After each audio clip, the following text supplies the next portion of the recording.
Hello. आज हम बात करेंगे यूरोप एज अ कॉन्टिनेंट के बारे में कि आखिर में यूरोप कहाँ लोकेट होता है पूरे वर्ल्ड मैप में। तो चलिए शुरू करते हैं। तो इससे पहले हम मैप पर जाएं, उससे पहले हम बात कर ले कि हम डाइवर्सिटी की बात करते हैं। हम एज अ इंडिया को कहा जाता है कि दुनिया का सबसे ये डाइवर्स कंट्री। यहाँ पर हर एक रिलीजन के लोग मिलेंगे, हर एक सेक्ट के लोग, हर एक सेक्स के लोग, हर एक कम्युनिटी यहाँ मिलेगी। लेकिन मैं पहले बता दूं कि यूरोप दुनिया का सबसे डाइवर्स रीजन है पूरी दुनिया का। मतलब वहाँ पर हर एक रिलीजन के लोग मिलेंगे। एज अ कॉन्टिनेंट, मैं एज अ कंट्री नहीं बोल रहा हूँ, एज अ कॉन्टिनेंट यूरोप ऐसा है कि वहाँ पर हर एक रिलीजन के लोग मिलेंगे, हर कम्युनिटी के लोग मिलेंगे, हर रेस के लोग मिलेंगे। तो चलिए इसके बाद हम शुरू करते हैं मैप के बारे में। हम मैप से समझेंगे कि यूरोप आखिर है कहाँ तक।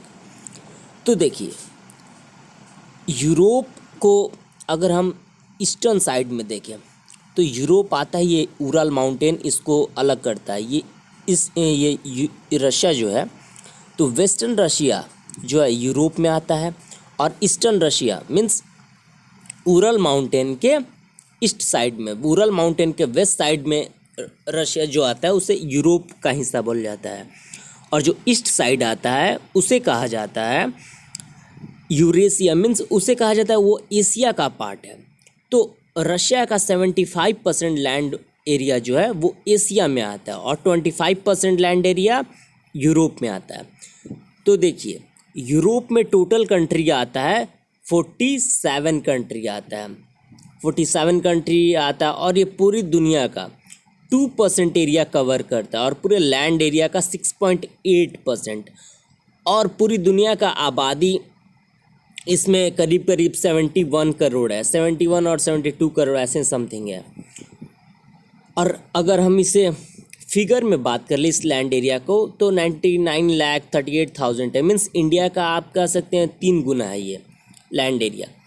क्यों बता देते हैं, क्योंकि ये रशिया का पार्ट बहुत बड़ा है, तो यहीं हो जाता होगा, आधा तो यहीं ले लेता होगा। उसके बाद अगर हम बात कर ले, अगर हम रशिया को एक्सक्लूड कर दे, रशिया को हटा दे पूरे यूरोप में से, तो पूरे यूरोप का सबसे बड़ा कंट्री बन जाता है यूक्रेन। ये पहले सोवियत यूनियन का हिस्सा था। आपको एक चीज़ मैं फैक्ट बताता हूँ, ये सब कंट्री जो इस्टोनिया हुआ, लातविया हुआ, लिथुआनिया हुआ, बेलारूस, यूक्रेन, ये सब कंट्री को आप मिला लीजिए ये नीचे तक, तो ये सब कंट्री सोवियत यूनियन का हिस्सा था। मीन्स यूएसएसआर का हिस्सा था, union of Soviet socialist Republic, ये सब का हिस्सा था। तो अब चलिए हम बात कर लेते हैं यूरोप में कौन कौन सा कंट्री है। तो यूरोप में आपको पता ही है, यूरोप में यूके है। ये देखिए, यूके में भी 4 कंट्री आता है। ये ऊपर वाला एरिया जो है वो स्कॉटलैंड का हिस्सा है, नीचे इंग्लैंड आता है, ये साइड में वेल्स आता है, और ये नॉर्दर्न आइलैंड आता है। ठीक है, तो यूके जो है वो 4 कंट्री को मिलकर बना है, Scotland, England, Wales and Northern Ireland. तो अब हम बात करते हैं कि यूरोप में ये स्पेन भी आता है, पोर्टुगल भी आता है। तो यहाँ पर स्ट्रेट ऑफ जिब्राल्टर अलग करता है यहाँ से यूरोप को और अफ्रीका को। फिर आप ये देखेंगे मेडिटेरेनियन सी हो गया, ये ब्लैक सी हो गया, यहीं पर ये क्राइमिया है, इसको रशिया ने हथिया लिया था यूक्रेन से 2014 में। और इसे हम बाल्कन कंट्रीज़ कहते हैं, बाल्कन मीन्स ये पहले एक ही कंट्री का हिस्सा था, यूगोस्लाविया। यहाँ से 1991 से पहले एक कंट्री एग्जिस्ट करता था, उसका नाम था यूगोस्लाविया। बाद में वो यूगोस्लाविया डिसइंटीग्रेट हो गया और करीब 6-7 कंट्री बन गए, जैसे कि अल्बानिया, मॉन्टेनिग्रो, क्रोशिया, सर्बिया। यहीं पर एक कंट्री बन गया है कोसोवो, जिसे रशिया मान्यता नहीं देता है, तो इंडिया भी नहीं देता है, इंडिया की पॉलिसी उसे नहीं देती है, बट हाँ उसे 100 से अधिक देश मान्यता देते हैं, कोसोवो। फिर मैसिडोनिया। तो ऐसे ही उसके बाद हम देखेंगे तो एकदम हार्ट में, सेंटर में है जर्मनी, मोस्ट पावरफुल कंट्री। हालांकि ये इसके पास कोई न्यूक्लियर बॉम्ब नहीं है, इसके पास कोई सिक्योरिटी काउंसिल का ये मेंबर नहीं है, इसके बावजूद देखा जाए तो यूरोप का सबसे लार्जेस्ट इकॉनमी है, सबसे बिगेस्ट इकॉनमी है। और इसके बाद से जर्मनी के बाद हम देखें तो फ्रांस, देखिए Germany as a economic point of view से भी पूरे यूरोप का सबसे लार्जेस्ट कंट्री है, और पॉपुलेशन पॉइंट ऑफ व्यू से भी जर्मनी के पास 8 करोड़ की आबादी है, और इकॉनमी भी देखा जाए तो यहाँ का 3.5 ट्रिलियन डॉलर है। फ्रांस का उतना नहीं है। उसके बाद से इटली भी है। तो फिर से चलिए आगे हम कुछ बात करते हैं। हालांकि ये भी एक बहुत अच्छा मैप है पूरे यूरोप को समझने का। यूरोप का ये पॉलिटिकल मैप है। यहाँ पर मॉस्को है, यहीं पर उरल माउंटेन है। उरल माउंटेन यहाँ से आ रहा है, यहाँ से ऊपर आप देखेंगे उरल माउंटेन। ये यूक्रेन हो गया, यहाँ से भी आप देख सकते हैं। ये यूरोप का पॉलिटिकल मैप है, यहाँ से आप समझ सकते हैं। तो ये मैंने आपको बताया ही। तो हालांकि यूरोप को कहाँ कहाँ से बॉर्डर करता है मैंने आपको बताया ही, कि रशिया के उराल माउंटेन से, फिर कैस्पियन सी से, फिर ब्लैक सी। चलिए बताता हूँ कि आखिर में कैस्पियन सी कहाँ है। तो कैस्पियन सी ये है, देखिए वोल्गा जो सी आती है, देखिए वोल्गा सी वोल्गा नदी है, वोल्गा जो नदी है रशिया की और पूरे यूरोप की, अगर यूरोप में रशिया को हम इंक्लूड कर दे तो पूरे ये यूरोप की सबसे बड़ी नदी है वोल्गा। वोल्गा का पानी जहाँ पर ड्रेन होता है तो वो कैस्पियन सी में होता है। ये कैस्पियन सी कोई समुद्र नहीं है, बल्कि ये झील है जो कि 6-7 कंट्री से मिलता है, जैसे कि रशिया से, कजाकिस्तान से, अजरबैजान से, ईरान से। तो ये सब कंट्री से ये करता है। तो यहाँ पर ये ड्रेन होता है। फिर हम देखेंगे ये ब्लैक सी से भी बॉर्डर करता है। ब्लैक सी के नीचे यहाँ पर ये एशिया शुरू हो जाता है, ये टर्की है। उसके बाद मैंने आपको बताया ही स्ट्रेट ऑफ जिब्राल्टर से अफ्रीका को अलग करता है, और ये हो गया अटलांटिक ओशन। इसके बाद नॉर्थ अमेरिका है। ये आइसलैंड जो है ये भी यूरोप में ही आता है। फिर हम बात करेंगे, ये उसका बस एक मैप है जिसमें आप देख सकते हैं, जिसमें कुछ नहीं है, बस एक से आप पॉलिटिकल मैप है जो जिसमें नेम नहीं लिखा हुआ, बस आप ऐसे ही देख सकते हैं। फिर हम बात करें कुछ फैक्ट्स के बारे में। तो देखिए वेटिकन सिटी जो है, जहाँ पर जिसको पोप रूल करता है, वो यूरोप का सबसे स्मॉलेस्ट कंट्री। और जर्मनी पॉपुलेशन के पॉइंट ऑफ व्यू से देखें तो यूरोप का सबसे लार्जेस्ट कंट्री है। देखिए इसमें रशिया जो है, रशिया का पॉपुलेशन 14 करोड़ है। देखिए लेकिन हम रशिया को इसमें इंक्लूड इसलिए नहीं कर रहे हैं क्योंकि रशिया का 80% पॉपुलेशन एशियन साइड रहता है। मीन्स मैंने आपको बताया कि रशिया बहुत बड़ा है, बिगेस्ट है, इसको डिवाइड करता है उरल माउंटेन। तो इस जो वेस्टर्न साइड है इसमें 20 to 25% of the Russian population रहता है, और बाकी पॉपुलेशन एशियन साइड में रहता है, जैसे कि व्लादिवोस्टॉक, ये साइबेरिया का इलाका हो गया, तो इसमें रहता है। अब आप समझ गए होंगे, मुझे ऐसा लगता है। तो फिर से अब हम बात करेंगे वेटिकन सिटी जो है यूरोप का स्मॉलेस्ट कंट्री, बहुत ही छोटा कंट्री। चलिए मैं इसका लोकेशन आपको दिखाता हूँ। देखिए ये है इटली। इटली के बीच में यहाँ पर एक रोम आता है, ठीक है ना। रोम उसका कैपिटल है। तो रोम के अंदर ही एक ऐसा छोटा सा, मतलब कि आप किले नुमा एक छोटा सा कह सकते हैं कि वेटिकन सिटी जितना बड़ा था उतना तो भारत में आप कह सकते हैं ग्वालियर में जो सिंधिया का जो किला था उतना बड़ा, तो इतना ही बड़ा होता था। मतलब कह सकते हैं जैसे कि आप अगर राजस्थान के होंगे तो मारवाड़ में जितना बड़ा बड़ा किला होता है उतना ही बड़ा पूरा वेटिकन सिटी है। तो वेटिकन सिटी रोम, इटली का कैपिटल रोम है, और रोम के अंदर एक छोटा सा, आप उसे कॉलोनी कह सकते हैं, एक छोटा सा बाजार कह सकते हैं, उस टाइप का है वेटिकन सिटी, जिसको रूल करता है पोप। फिर हम बात करेंगे, ये यूरोप का जो हाईएस्ट पॉइंट है माउंट एल्बस है, जो कि रशिया में आता है। अगर हम रशिया को इसमें इंक्लूड करें तो रशियन पार्ट, ओके ना, एशियन पार्ट नहीं। फिर हम बात करेंगे यूरोप के लोएस्ट पॉइंट जो है वो कैस्पियन सी है। फिर हम बात करेंगे यूरोप का जो हाईएस्ट पॉइंट है वो माउंट ब्लैंक है। अगर देखिए ये मैं इसलिए, यह देखिए यूरोप हाईएस्ट पॉइंट और ये यूरोप हाईएस्ट पॉइंट, ये दोनों इसलिए डिफ्रेंशिएट कर रहे हैं क्योंकि हम इसमें ये यूरोप में रशिया को इंक्लूड कर रहे हैं, और बहुत सारा डाटा में, स्टैटिस्टिक्स में यूरोप को इंक्लूड नहीं किया जाता। तो अगर आप यूरोप को इंक्लूड नहीं करना चाहते हैं किसी आपके डाटा में, फिगर में, तो आप माउंट ब्लैंक लिख सकते हैं, जो कि फ्रांस और इटली में है। और अगर आप वेस्टर्न साइड ऑफ रशिया को भी यूरोप में इंक्लूड करना चाहते हैं तो माउंट एल्बस है, जो कि रशिया में आता है।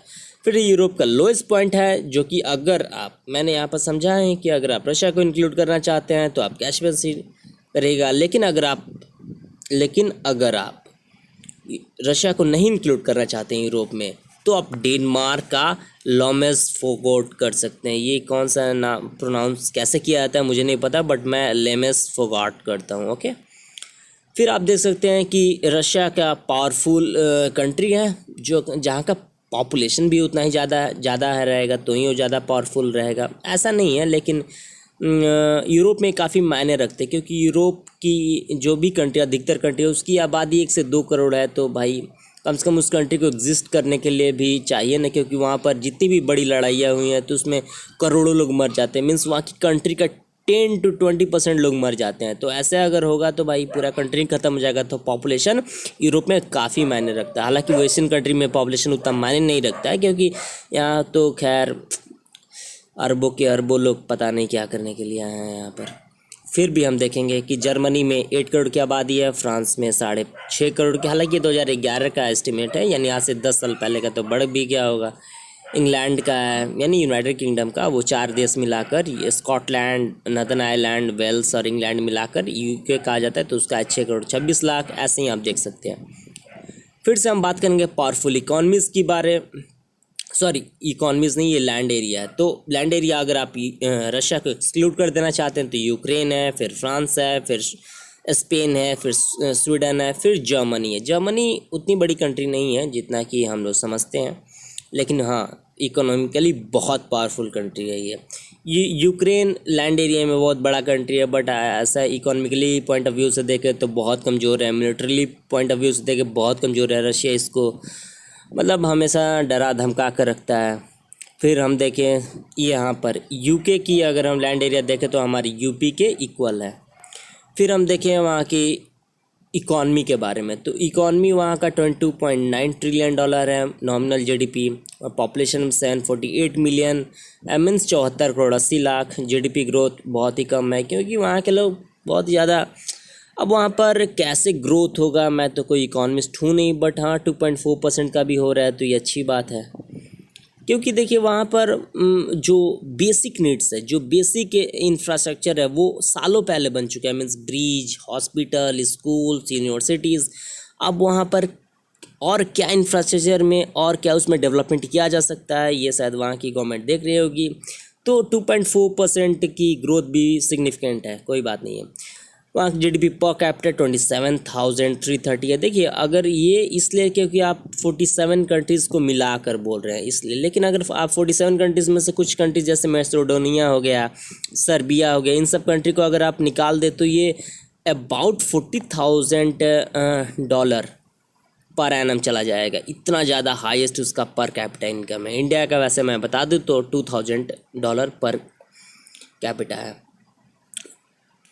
तो फिर अब हम बात कर लेते हैं वहाँ की पावरफुल इकॉनमीज़ के बारे में। तो है जर्मनी का $3.9 ट्रिलियन, इंडिया से मैं कंपेयर कर दूँ तो इंडिया का है अप्रॉक्स 2.8 और $2.9 ट्रिलियन, यूके का $2.7 ट्रिलियन, फ्रांस का 2.6, इटली का 2.0 और रशिया का 1.6। Means Russian economy Italian economy से बहुत ही कमज़ोर है। एक तरीक़े से कहूँ तो जो रशियन यूएस सैंक्शन है जो कि रशिया पर, और यूरोपियन यूनियन का सैंक्शन है वो सब, और कुछ यूएन सैंक्शन भी है, अगर उसको सैंक्शन को हटा लिया जाए तो रशिया में काफ़ी ग्रोथ हो सकता था। लेकिन अगर हम अच्छे से देखें तो कभी भी यूएस नहीं चाहेगा कि रशिया का इकोनॉमिकली ग्रोथ हो, उससे वो उसे टेंशन मानता है। और हाँ सचमुच में अगर रशिया का अगर बहुत ज़्यादा इकोनॉमिकली ग्रोथ हो गया, रशिया 1.6 ट्रिलियन डॉलर पर ही पूरे वर्ल्ड के सुपर पावर को धमका कर रखता है, पूरे यूरोप को हिला कर रखता है, अच्छे से अपने कमांड पर रखता है। अगर इसका इकॉनमी जर्मनी के भी इक्वल हो गया तो ये किसी को जीने नहीं देगा, मुझे ऐसा लगता है। फिर स्पेन, और भी पावरफुल इकॉनमीज है, Netherland, Switzerland, Poland, Sweden, Belgium, Austria, Norway, Ireland, Denmark और यूरोपियन यूनियन, जो कि वहाँ की पावरफुल कंट्रीज़ का एक मतलब अपना एक कह सकते हैं कि एक उन्होंने एक ग्रुप बनाया जिसमें सारी कंट्रीज़ आपस में ट्रेड करती है। अभी हाल फिलहाल में यूके उससे बाहर हो गया, तो वो वहाँ के पूरे यूरोप की इकॉनमी का 2/3 रखती है हिस्सा अपने पास। ये है यूरोपियन यूनियन का अपना फ्लैग। फिर हम ये यूरोपियन यूनियन का एरिया है, हम देख सकते हैं वर्ल्ड मैप में इसमें यूके बाहर हो चुका है। पिछले साल ही बाहर हुआ था 2016 में, लेकिन ये वोटिंग किया था कि मुझे नहीं रहना है। और हम बात कर लेते हैं यूरोप के बारे में। तो यूरोप में दुनिया का जो टॉप 500 कॉरपोरेशन जो फॉर्च्यून ग्लोबल 500 मैगजीन में आती हैं, ये 2010 का रिपोर्ट है, लेकिन फिर भी उसमें से 184 कंपनीज़ का हेडक्वार्टर यूरोप में आता है। इसमें से 161 कंपनीज का हेडक्वार्टर यूरोपियन यूनियन में आता है, 15 का स्विट्ज़रलैंड मैं बता दूं कि यूरोपियन यूनियन का हिस्सा नहीं है। आप इसमें भी देख सकते हैं ये जो कंट्री है ये यूरोपियन यूनियन है। यूरोपियन यूनियन हमेशा से न्यूट्रल कंट्री है। ये वर्ल्ड वार 1 में भी पार्टिसिपेट नहीं किया है, वर्ल्ड वार 2 में भी पार्टिसिपेट नहीं किया। ये सबसे ज़्यादा न्यूट्रल कंट्री है और आज के डेट में भी यूरोपियन यूनियन का हिस्सा नहीं है। तो यहाँ भी 15 जो कॉरपोरेशन उसकी हेडक्वार्टर है। आप WHO देख लो, आप UN का अधिकतर आप हेडक्वार्टर देख लो तो स्विट्ज़रलैंड में ही पड़ेगा। तो 2010 में एक स्पेनिश सोशलॉजिस्ट थे मैनुअल कास्टलेस, उन्होंने कहा कि वेस्टर्न यूरोप के लोग जितना लिविंग स्टैंडर्ड को, हाईएस्ट लिविंग स्टैंडर्ड को एंजॉय करते हैं वो शायद दुनिया में सबसे ज़्यादा है और मानव के इतिहास में सबसे ज़्यादा है। तो हम यूरोप को कह सकते हैं कि ये पूरी दुनिया का दिल का धड़कन है। अगर इस एरिया को कुछ भी होता है तो पूरी दुनिया में इसका असर देखा जाता है। आप देख सकते हैं कि इसी एरिया का हर एक कल्चर आप कह सकते हैं लैंग्वेज पूरी दुनिया में अपना असर रखता है। जैसे जैसे ये इंग्लैंड हुआ तो इंग्लैंड का इंग्लिश हुआ, फ्रांस का फ्रेंच हुआ, फिर से आप कह सकते हैं ये जर्मनी का जर्मन हुआ, ये इधर पुर्तगाल का पुर्तगीज़ हुआ, स्पेन का स्पेनिश हुआ जो कि पूरा साउथ अमेरिका बोलता है। तो आप देख सकते हैं वहाँ की ग्लोरी कितनी ज़्यादा है, वहाँ की रिच हिस्ट्री कितनी ज़्यादा है। तो यूरोप में बहुत सारी चीज़ें हैं और इसे मैं एक शॉर्ट वीडियो में नहीं बता सकता। सो आपको अगर ये वीडियो अच्छा लगा हो तो please like share and subscribe जरूर कीजिए। थैंक्स, स्टे सेफ, बचिए कोरोना से।